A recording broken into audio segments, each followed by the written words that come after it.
So we've got John here in verse 7, and he's saying, hey, look, through the message, you are going to be able to believe in this Messiah that I'm the herald of. You're going to be able to believe in this one whom I proclaim. This is the message. I am the messenger. In fact, before the apostles, who would be a different kind of messenger, John was going to be the last one. He was going to be a special, unique one, and he came as a witness to bear witness about the light being the light of the Logos, the light of the second person of the Trinity, the light of the divine Son of God, who has come into the world and taken on human flesh and human form, taken on human nature, and become a man. So he's saying here that he's come to bear witness in a very special way. It's not even like the apostles. They're going to bear witness through the teaching about the life of Christ. Excuse me, but you'll have to remember that John the Baptist, because he was baptizing, right, so where he gets his name from, in the Jordan River, he is, like I said, in the line of the prophets, and he is foreshadowing the last coming, the herald, to announce the Messiah has come, but his purpose, his intention, that's why God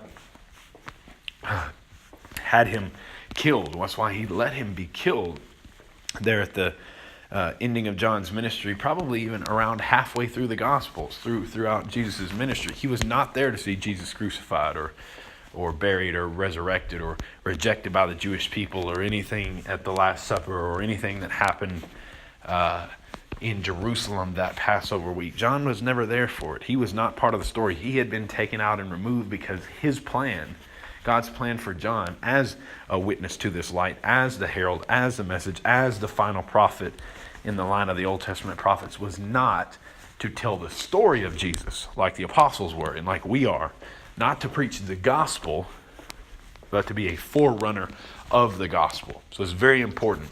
His role is not like yours. John had a goal that was centered and directed towards one man only by God, and that was him. That was himself. It was not for the rest of us. This was for John, and it was for John alone. So his goal was to bear witness about the light that all might believe through him. Now, this doesn't literally mean that every man who has ever lived, that every person who's ever born on this rocky planet is going to believe in Jesus Christ. We know the vast majority of men, according to Matthew 7, will choose the broad path that leads to destruction. We know that life does not come to most men. In other words, salvation does not come primarily to all of the sons of men. We know that there are an elect few. We know that there are an elect redeemed people.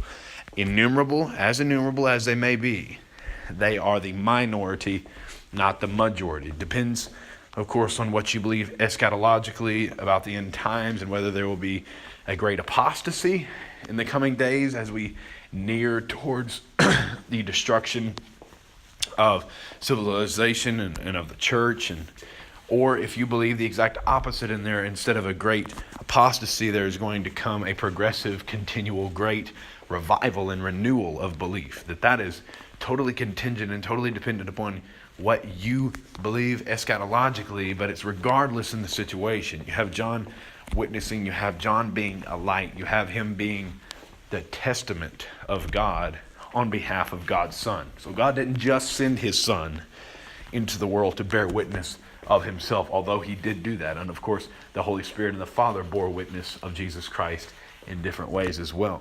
But he sent his man, Jesus' own flesh and blood cousin.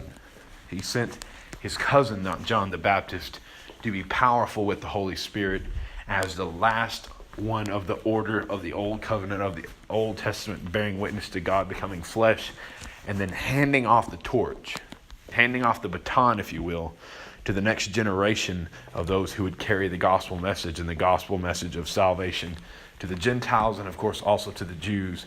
Those would be the apostles, and us in line with their truth claims, in line with the gospel message. So we don't proclaim the same message that John the Baptist did.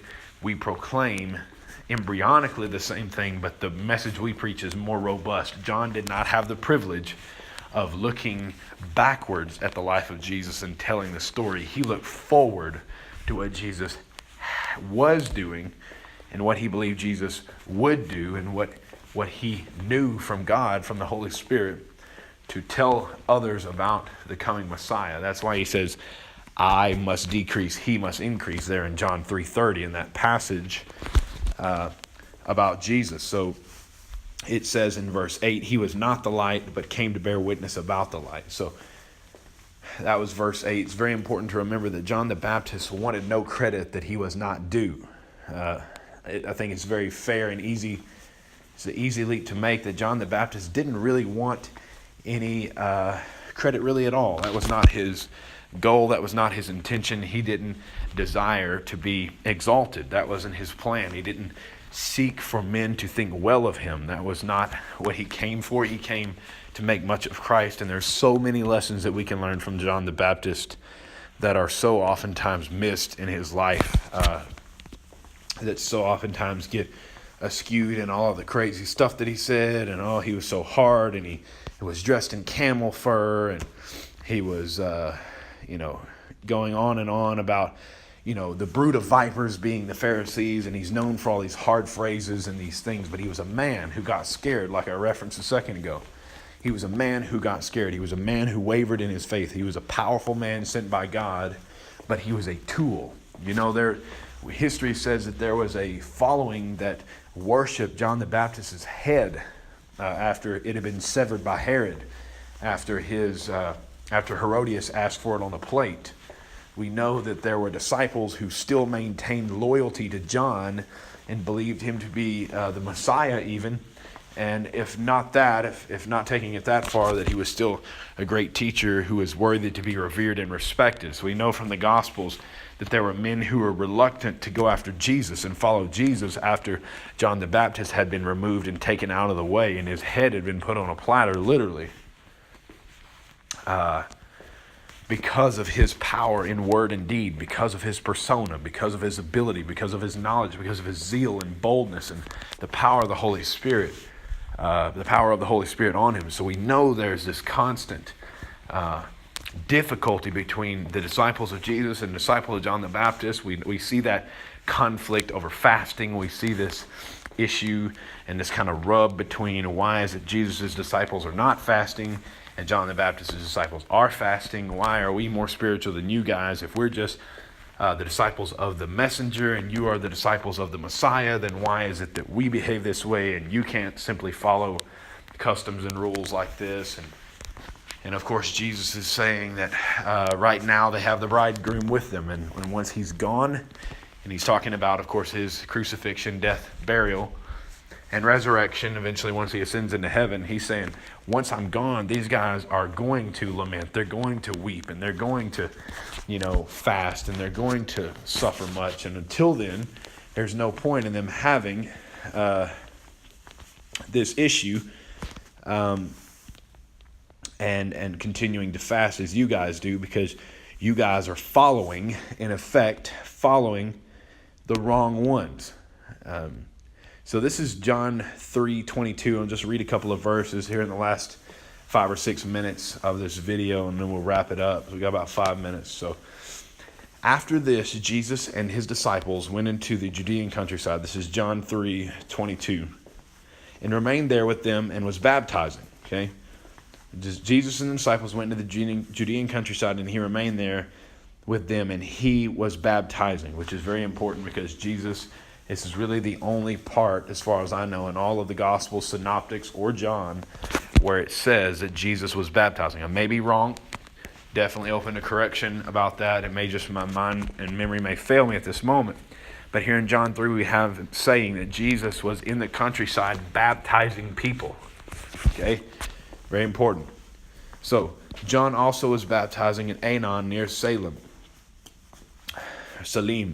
because water was plentiful there and people were coming and being baptized, for John had not yet been put in prison. So we are now, of course, in John 3, much, much earlier than we were about the life of John the Baptist in Matthew 12, Matthew 11, when he's put in prison and he's being sent to Jesus, or he's sending his disciples to Jesus to say, hey man, look, are you the one, or are we looking for somebody else? So here in John 3, we're chronologically much earlier in the timeline of Jesus' ministry. He wasn't in prison yet, so he's down there at Aenon baptizing people, and Jesus is in the Judean countryside, so they're both baptizing.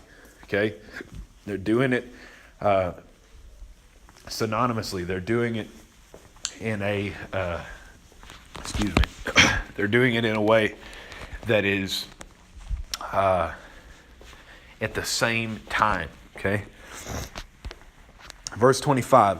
Now a discussion arose between some of John's disciples and a Jew over purification. Okay, remember, this text right here very definitively in John 3:25 is saying that John had his own disciples. He was not just sending people to Jesus.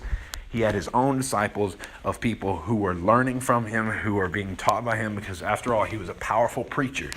He was a rabbi in a sense, but he would never be called a rabbi by the Jewish elite, because he was, even though he had taken a Nazirite vow, he was very, very strange. He did not behave customarily. He was not really fit. He's an Esau type character. He bristled everybody up. He was very difficult to deal with. He was very unflinching. He was unkind. He was very politically incorrect. And he told you what you needed to hear. So John's disciples began discussing here with a Jew over purification. Verse 26, and they came to John and said to him, Rabbi, he who is with you across the Jordan, to whom you bore witness. Now they're talking about Jesus here. To whom you bore witness. Look, he is baptizing and all are going to him. Okay, so this, in light of John 1, verse 6, 7, and 8, remember what we're talking about today in this session, is the fact that Jesus being the light of the world and John being sent as the witness who is bearing testament, who is bearing witness of that light, of that truth, of that gospel, of the divine Son of God incarnated in human flesh. This is the moment in space and time, not just in a summary statement in John 1, but in the actual text, two chapters later, in the narrative where John is saying, hey, I'm bearing witness. I'm bearing witness that I myself am not the light, but I'm bearing witness to the light. For this purpose, I have come into the world. That's why I'm here. I'm here to exalt him, not exalt myself. This is that moment here.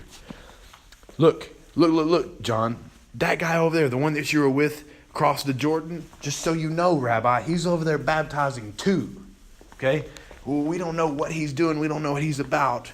We want you to tell us, but more importantly, we want you to know he's doing what you're doing. And does that mean that he's following you, or does that mean that you're following him, or does that mean that you're doing something right, or he's crowding in on your territory, or what? Is he trying to do it better than you? What is it, John? What is it that he's doing?